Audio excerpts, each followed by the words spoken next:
କ'ଣ ଲାଗେ? ଦେଖନ୍ତୁ ଆମ ଦଳର ସୁପ୍ରିମୋ ଶ୍ରୀଯୁକ୍ତ ନବୀନ ପଟ୍ଟନାୟକ ମହୋଦୟ ଯେଉଁ ନିଷ୍ପତ୍ତି ନେଇଛନ୍ତି ନିଷ୍ପତ୍ତି ପଛରେ ନିଶ୍ଚିତ କିଛି ନା କିଛି ସତ୍ୟତା ଥିବ।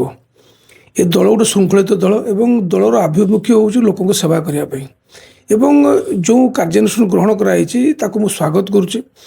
ଦଳ ଶୃଙ୍ଖଳିତ ଦଳ ବୋଲି ଆଜି 25 ବର୍ଷ ଲୋକଙ୍କ ସେବା କରିପାରିଲା ଏବଂ ଏ ଦଳରେ ପାଖାପାଖି 1 କୋଟିର ଊର୍ଦ୍ଧ୍ୱ ସଦସ୍ୟ ଅଛନ୍ତି। କେବଳ ଶୃଙ୍ଖଳା ଦଳ ଭିତରେ ଅଛି। ଯେଉଁମାନେ ଦଳର ଶୃଙ୍ଖଳା ଭାଙ୍ଗିବେ, ଦୁର୍ନୀତିଗ୍ରସ୍ତ ହେବେ, ଦଳ ବିରୋଧୀ କାମ କରିବେ, ନିଶ୍ଚିତ ଭାବେ ଦଳ ତାର କଠୋର ପଦକ୍ଷେପ ନେବ ଏବଂ ଏହାଦ୍ୱାରା ଦଳ ମଜବୁତ ହେବ। ଦଳ ପ୍ରତି ଲୋକଙ୍କ ବିଶ୍ୱାସ ବଢ଼ିବ, ଜନସାଧାରଣଙ୍କ ମଧ୍ୟ ବିଶ୍ୱାସ ବଢ଼ିବ। ଯେଉଁ ଦଳକୁ ସେମାନେ ଅଧିକ ଭୋଟ ଦେଇଛନ୍ତି ଏହି ଇଲେକ୍ସନରେ ସେ ଦଳ ଉପରେ ମଧ୍ୟ ତାଙ୍କର ବିଶ୍ୱାସ କାଏମ ରହିବ। ଗୋଟେ ଆଲୋଚନା ହେଲେ ନବୀନ ଶାନ୍ତିରେ ବସି ପଡ଼ିଛନ୍ତି, ଅନ୍ୟ ଦଳ ପ୍ରଚାରିତ ହେଉଛି।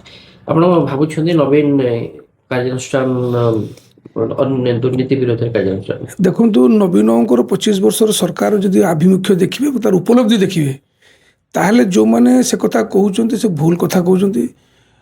ଆମର ପୂର୍ବତନ ମୁଖ୍ୟମନ୍ତ୍ରୀ ନବୀନ ପଟ୍ଟନାୟକ ସବୁ କଥା ବୁଝୁଥିଲେ, ଦଳ କଥା ତା ସହିତ ରାଜ୍ୟ କଥା ଏବଂ ସେଇଥିପାଇଁ ଆମ ରାଜ୍ୟରେ ଏତିକି ଉନ୍ନତି ହୋଇପାରିଛି। ଏ ରାଜ୍ୟର ସବୁ ବର୍ଗର ଲୋକ ଉପକୃତ ଏଇଥିପାଇଁ ହେଇଛନ୍ତି ଯେ ନବୀନ ବାବୁ ଡାଇରେକ୍ଟଲି ସବୁ କଥା ବୁଝୁଥିଲେ ଆଉ ସବୁ କଥା ବିଷୟରେ ଯେ ଅବଗତ ଥିଲେ। ଆଜି ଇକୋନୋମିକ୍ ଡେଭଲପମେଣ୍ଟ କଥା କୁହନ୍ତୁ, ମହିଳାଙ୍କ କଥା କୁହନ୍ତୁ, ହସ୍ପିଟାଲ ମେଡ଼ିକାଲ କ୍ଷେତ୍ର କଥା କୁହନ୍ତୁ, ଶିକ୍ଷା କ୍ଷେତ୍ର କୁହନ୍ତୁ, ଏଭ୍ରି ସେକ୍ଟର ନବୀନ ବାବୁ ବହୁତ ମାଇନ୍ୟୁଟଲି ଅବଜର୍ଭ କରୁଥିଲେ ଯେ ଓଡ଼ିଶାବାସୀଙ୍କର କ'ଣ ରିକ୍ୱାରମେଣ୍ଟ ଅଛି ଆଉ ତାକୁ କରୁଥିଲେ। ଯେଉଁମାନେ ଅପପ୍ରଚାର କରୁଛନ୍ତି ବିରୋଧୀ ଦଳ ଲୋକ କରିବେ, କାହିଁକିନା ବିରୋଧୀ ଦଳ ବର୍ତ୍ତମାନ ଦେଖନ୍ତୁ 2 ବର୍ଷ ଭିତରେ ଭାରତୀୟ ଜନତା ପାର୍ଟି ଓଡ଼ିଶାକୁ ତଳକୁ ନେଇଗଲାଣି। 2 ଦିନ ତଳେ ଯେଉଁ ପେପର ବାହାରିଛି ଆପଣ ଏକ୍ସପୋର୍ଟସରେ ଆମେ 11 ନମ୍ବର ସ୍ଥାନରେ ଥିଲା, ଆଜି 15 ନମ୍ବର ସ୍ଥାନରେ ପହଞ୍ଚିଲି। ହୁଏତ ନବୀନଙ୍କ ସରକାର ଯଦି ଥାଆନ୍ତା ହୁଏତ ଆମେ 5ମ ସ୍ଥାନରେ ଥାଆନ୍ତୁ।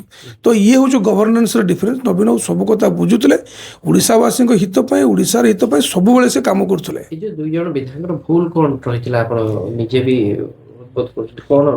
ଦେଖନ୍ତୁ ଗୋଟେ ଫ୍ୟାକ୍ଟ ଫାଇଣ୍ଡିଂ ଟିମ୍ ହେଇଥିବ ଯେଉଁ କଥା ଆମେ ବି ଗଣମାଧ୍ୟମରୁ ଶୁଣିବା ପାଇଁ ପାଉଛୁ। ବରିଷ୍ଠ ନେତୃମଣ୍ଡଳୀ ଯେଉଁ କହୁଛନ୍ତି ଯେ ଦଳ ସବୁ କଥା ଆନାଲିସିସ୍ କରିଛି, କେଉଁଠି ନା କେଉଁଠି ଏଭିଡେନ୍ସ ବେସ୍ଡ କିଛି ତଥ୍ୟ ଥିବ ଯାହାକି ଦଳ ପାଇଁ ଭଲ ନୁହେଁ, ଦଳ ପାଇଁ ମଙ୍ଗଳ ନୁହେଁ ଏବଂ ସେଥିପାଇଁ ନବୀନ ବାବୁ ପଦକ୍ଷେପ ନେଇଛନ୍ତି।